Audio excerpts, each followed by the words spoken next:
Musa alayhi salam, who in general are known as Bani Israel, who began to ask many questions. Every time something occurred, they would ask questions to such a degree that even when they were rescued from Fir'aun and they came to the other side, they continuously kept on pestering Musa alayhi salam. So they were not the best of comrades or friends, always harming Musa alayhi salam or questioning him what he was doing. Likewise, we find Al-Hawariyun, the disciples, the followers of Isa ibn Maryam alayhi salam, that they also asked for certain questions or asked for the Ma'idah, Al-Ma'idah that we find in the 5th chapter of the Quran, the table spread, to come down from the heavens, etc., to be a sign for them to believe. There were only one group of friends or companions who were true from the beginning to the end and didn't really ask many questions or question anything that the Prophet Muhammad sallallahu alaihi wasallam came with. That's the Quran mentions about the believers. وَقَالُوا سَمِعْنَا وَأَطَعْنَا. Believers are those individuals who say that we hear and we obey. It's the way of those individuals. وَقَالُوا سَمِعْنَا وَأَصَيْنَا. We hear and we disobey. The first lesson for a Muslim is obedience, ta'ah, total obedience to the Prophet Muhammad sallallahu alayhi wa sallam. That's it. Abdullah ibn Mas'ud mentions that just like the Prophet Muhammad sallallahu alayhi wa sallam was selected, you find likewise the place of the final revelation was selected. The area Mecca was selected. And likewise the people, the men and the women to be around him have also been selected by Allah subhanahu wa ta'ala. So when some people think that, why am I not the companion? Why are we not the time of the companions? Then the answer is quite simple. There's a difference between our faith and their faith, like a difference between the heavens and the earth. Because all of us, and there is no exceptions, would have run away from many of the things that the companions faced during their life. As Abdullah ibn Mas'ud mentions, Allah has selected them, that these are going to be the individuals who are going to be the loyal followers of the Prophet Muhammad sallallahu alaihi wasallam.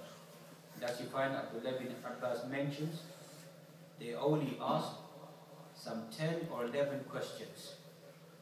And even a question, if you go and study them inside the Quran, when you find such verses, يَسْأَلُونَكَ عَنِ الْخَمْرِ وَالْمَيْسِرِ يَسْأَلُونَكَ عَنِ الْمَحِيدِ يَسْأَلُونَكَ عَنِ الرُّوحِ. They ask you about wine, about gambling, they ask you about the menstrual cycle, يَسْأَلُونَكَ عَنِ الْأَهِلَّةِ, they ask you about the crescent, etc., etc. You find inside the Quran. All of these are beneficial questioning to help us to better ourselves, to become better individuals. They weren't trivial questions that you find that Bani Israel began to ask. They were important questions. So the questions were very rare, but they were very important for the rest of us. And the obedience is shown, if you look at Fadail al-Sahaba, the virtues of the companions inside Sahih al-Bukhari. Most is a hadith that we're going to talk about, this series of the 4 Khulafa al-Rashideen, based upon the Fadail al-Sahaba, the virtues of the companions inside Sahih al-Bukhari. You find this very strange hadith. We're going to begin with, inshallah. Many times when you hear it, you find it very strange, but when you go and read it, you see that the hadith exists. The famous hadith is narrated by Urwa ibn Mas'ud al-Thaqafi, who at the time was a non-Muslim. He was sent to write the pact, the treaty of Sulh al-Hudaybiyah. So his task was to go and meet the Prophet Muhammad and to discuss with him and to come to negotiate something with him, sallallahu alayhi wa sallam. So now when he comes as a disbeliever, as a Muslim, and he begins to discuss and see what's taking place, he then returns back to the Quraysh. So now the Quraysh want to know what type of man, what type of individual was he. So he turns and he says to them that I have seen the leaders, yani Qaisar. Qaisar means Caesar, so it's not just Julius Caesar. Any Caesar who rules over the Romans is classified as Caesar. That's the title given to the emperor there. I've seen the rulers, Kisra, Khosros, who rules over the Persians. And I've seen Najashi, the king who rules over Abyssinia. And most of these people are just compelled to listen to the leaders. You can see it in their eyes, you can see it in their actions. There's no love and devotion to the higher authority above them. But as for this man, there's something strange about this individual.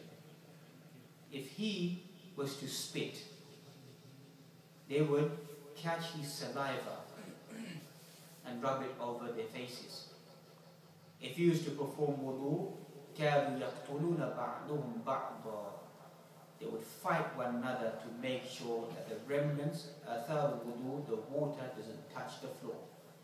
They catch it before it drops on the floor. And if he is to speak, تَعْظِيمًا لِلرَّسُولِ sallallahu alaihi wasallam, immense respect and honor and dignity for the Prophet Muhammad will never look directly into his eyes. This is Urwa ibn Mas'ud al-Thaqafi, where this moment is a disbeliever, later alhamdulillah becomes a Muslim, narrates what he saw about the Prophet Muhammad and the followers around him. Imagine that. Imagine the non-Muslims narrating. This is the immense love and respect these individuals have towards the Prophet Muhammad sallallahu alaihi wasallam. And thus, if you look in their shakl and their general life, you find immense things about them. That today the sunnah becomes trivial, the life becomes trivial. Always everybody's asking questions. Is it really important? Is it really sunnah? Do we really have to do it? But that was for that time. You know some of the companions, what they used to do in their life? They used to squat down and pretend to urinate. And when people ask them, you're not going to the toilet, what are you doing? I saw the Prophet Muhammad squat down in this location, and I'm going to do exactly the same thing.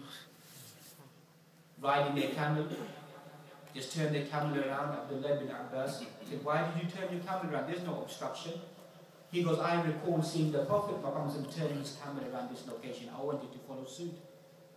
I wanted to do likewise. So for today, for us Muslims, the modernistic Muslims that you find, sunnah becomes trivial. For them it wasn't trivial.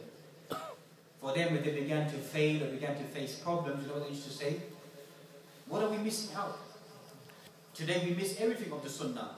It's no big deal. They were the opposite. What are we missing in our life? I'm sure most of you heard when you go for Jamaat and you hear them reminding you that they went and they were facing the enemy and they said, what sunnah are you missing? What was it they're missing? Who's been in Jamaat? What they're missing? Just work. Isn't it? It may be true, it may not be true, but the meaning is true. The companions did ask one another, what are we missing in our lives and what's been preventing us from going forward? Today it's the opposite. We strip everything away and then we think, you know what, we're going forward. There's a very deep understanding or an incorrect understanding that some of us Muslims are having.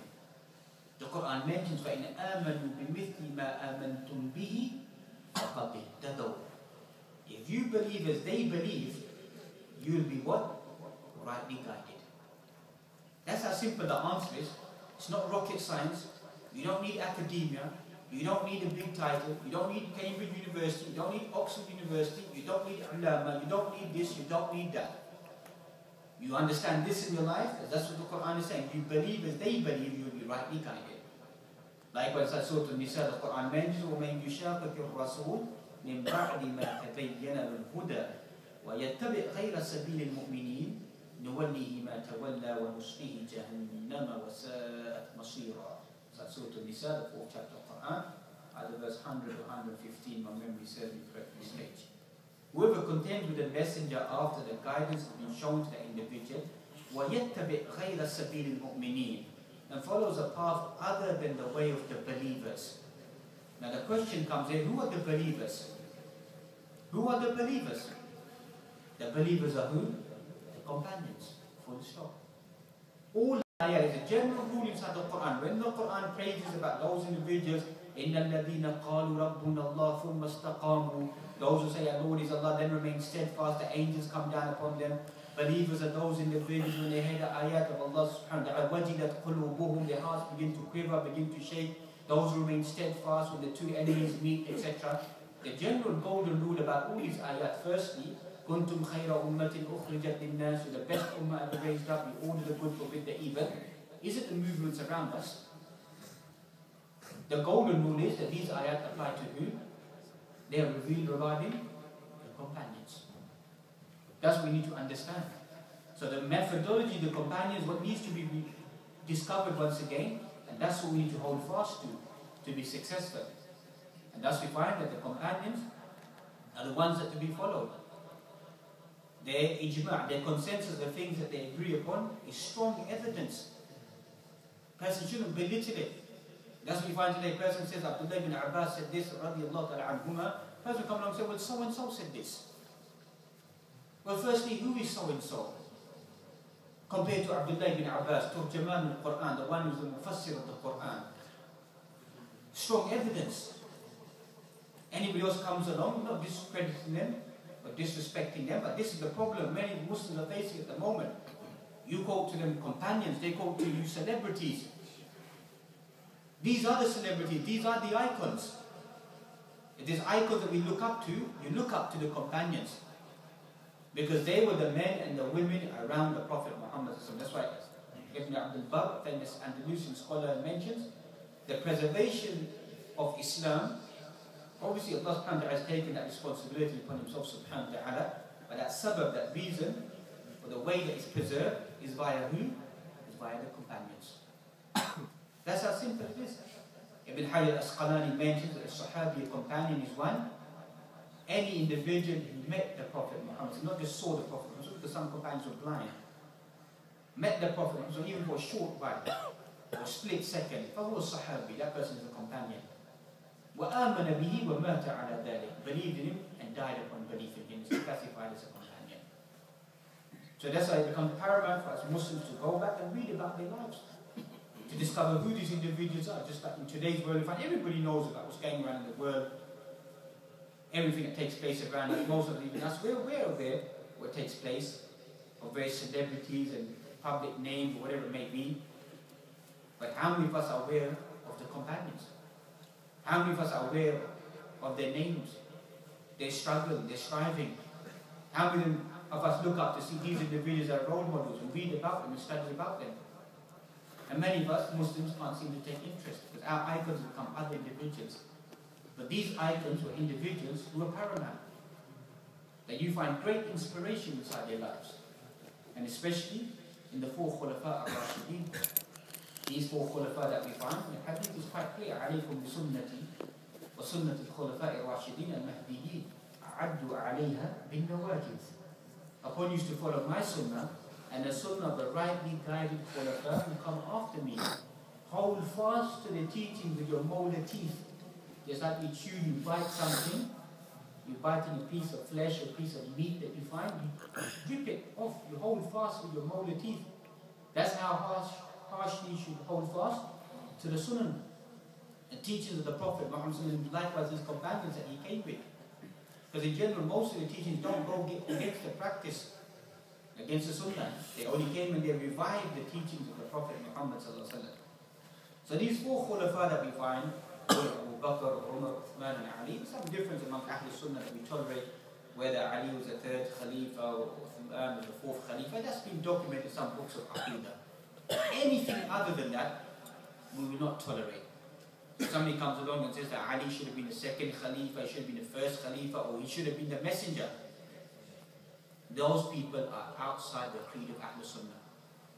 Imam Malik, as he said, if you want to recognize who is Ahl Sunnah, who is Sunni, Sunni doesn't mean place your hands here on your chest, or place your hands there, or do this, or whatever it may be. Ahl Sunnah, you look at any book on Aqidah that you find, Ahl Sunnah, those individuals who praise and respect and love their companions. You will recognize who is Shi'i, who's a Shia, though they are the ones who do what? Who defame the companions, who curse and revile the companions. That's when people come along, have a bridging gap between Sunni and Shia. It's very difficult. It's very difficult to bridge a gap between people who curse and revile the companions, who make takfir upon them, who classify them as disbelievers, say they're treacherous, they were hypocrites, they had a secret agenda, they betrayed the messenger. It's very difficult for a simple Muslim to come and sit on a table and say, you know what, let's put our differences aside. So the Muslims come along and say there's no big debate between Sunnis and Shias, there's a great big debate. A great big debate. And I said, if you pick up any book on Aqeedah of Ahl Sunnah, you'll always find the conclusion